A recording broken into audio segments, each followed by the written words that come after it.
নমস্কার বন্ধুরা, আমি প্রলয় এবং আমি আজকে আমার প্রথম ব্লগে আমার অসমাপ্ত ভালোবাসার কাহিনী আপনাদের সামনে শেয়ার করব। 12ই ডিসেম্বর 2021 দিনটি আমার কাছে ছিল খুবই একটি গুরুত্বপূর্ণ দিন। আমি প্রত্যেক দিনের ন্যায় সেই দিনও নিজের যাবতীয় কাজকর্ম সেরে সন্ধ্যাবেলায় মোবাইল হাতে নিয়ে বন্ধু বান্ধবীদের সঙ্গে যোগাযোগ করা শুরু করি। আমি একজন সাধারণ কৃষক পরিবারের ছেলে, সুতরাং আমাকে আমার বাড়ির প্রায় সব কাজই করতে হয়। সেই দিন সন্ধ্যাবেলায় বন্ধু বান্ধবীদের সঙ্গে যোগাযোগ করার সময় আমার মোবাইলে একটা রং নম্বর থেকে ফোন আসে। আমি ফোনটি রিসিভ করলে একজন আমার পরিচয় জানতে চায় এবং আমি তাকে আমার পরিচয়ও দিয়ে দিই। আমি ওই রং নম্বরটির সঙ্গে কথা বলার সময় একটি মেয়ের কান্না শুনতে পাই। এরপর আমি কলটি কেটে দিই।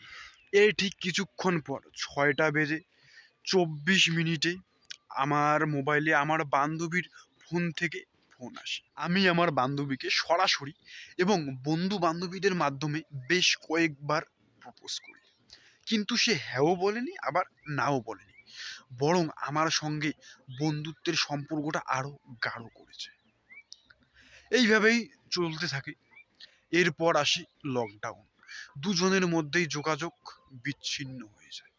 এরপর অনলাইন ক্লাস শুরু হলে আমরা দুজনেই নিজের বাড়ির পার্সোনাল মোবাইল দিয়ে অনলাইন ক্লাস করা শুরু করি।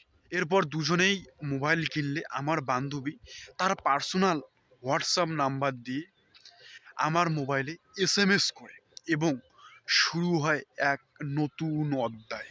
আমাদের। দুজনের মধ্যে প্রায় সারাক্ষণ কথোপকথন চলতেই থাকতো। আমার বান্ধবী তার অনেক ছবি আমার মোবাইলে পাঠিয়ে দিয়েছিল। সে তার মামাতো, মাসিতো, পিসিতো, কাকাতো ইত্যাদি বোনেদের সঙ্গে আমার কথা বলিয়ে দেয় এবং আমি যদি কোনোদিন হোয়াটসঅ্যাপে ভুলভাল স্ট্যাটাস দিতাম তাহলে সে আমাকে অনেক গালি দিত, যেটা অপর কেউ করে না। সবের মধ্যে এসএমএস এর মাধ্যমে আমি আমার বান্ধবীকে আবারও বেশ কয়েকবার প্রপোজ করি, কিন্তু সে হ্যাঁ না কিছু না বলে আমার সঙ্গে বন্ধুত্বের সম্পর্কটা আরও গাঢ় করে। আমি মনে মনে ভাবতে থাকি সে হয়তো আমাকে অ্যাকসেপ্ট করতে লজ্জা পাচ্ছে। এরপর আমার বান্ধবীর নামে একটি গুজব ছড়িয়ে পড়ে, তার নাকি বিয়ে ঠিক হয়েছে তারই গৃহ শিক্ষকের সঙ্গে। আমি এই কথা শুনতে পেয়ে আমার বান্ধবীকে জিজ্ঞাসা করি এবং সে আমাকে উত্তরে বলে, কালকে আমার আশীর্বাদ, পরশু বিয়ে, খেতে চলে আসিস। আমি আমার বান্ধবীর ফোনটি তুললে তার মা আমার সঙ্গে কথা বলতে থাকে এবং আমি শুনতে পাই আমার বান্ধবীর কান্না। তার মা আমাকে জিজ্ঞাসা করলে আমি সব দোষ আমার নিজের ঘাড়ে চাপিয়ে নিই এবং মনে মনে ভাবতে থাকি যে আমি সব দোষ আমার নিজের ঘাড়ে চাপিয়ে নিলে আমার বান্ধবীকে হয়তো তার মা আর মারবে না। আমি মানসিকভাবে ভেঙে পড়ি, রাত্রে ঘুমোতে পারি না, চোখের জলে ভিজে যায় আমার বালিশ। আমার মনে একটাই প্রশ্ন, যে আজকে আমার জন্য একটি মেয়ে তার মার হাতে মার খেলো। এই কথাটি ভেবে আমাকে খুবই খারাপ লাগছিল, খুবই খারাপ লাগে। আমার মোবাইলে তার বাবা ফোন করে অনেক কিছু কথা বলতে থাকে, আমার বাড়িতে পুলিশ নিয়ে আসার হুমকি পর্যন্ত দেয়। আমি কিছু ভেবে না পেয়ে সমস্ত কথা আমার এক বন্ধুকে খুলে বলি।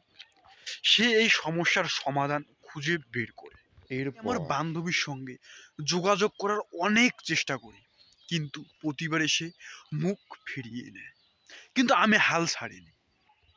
এইভাবেই চলতে থাকে। এরপর একদিন কলেজে একটি ছেলে আমাকে ডেকে বলে, দেখ, ওর সঙ্গে আমার বিয়ে ঠিক হয়েছে, তুই আর মাঝখানে আসিস না।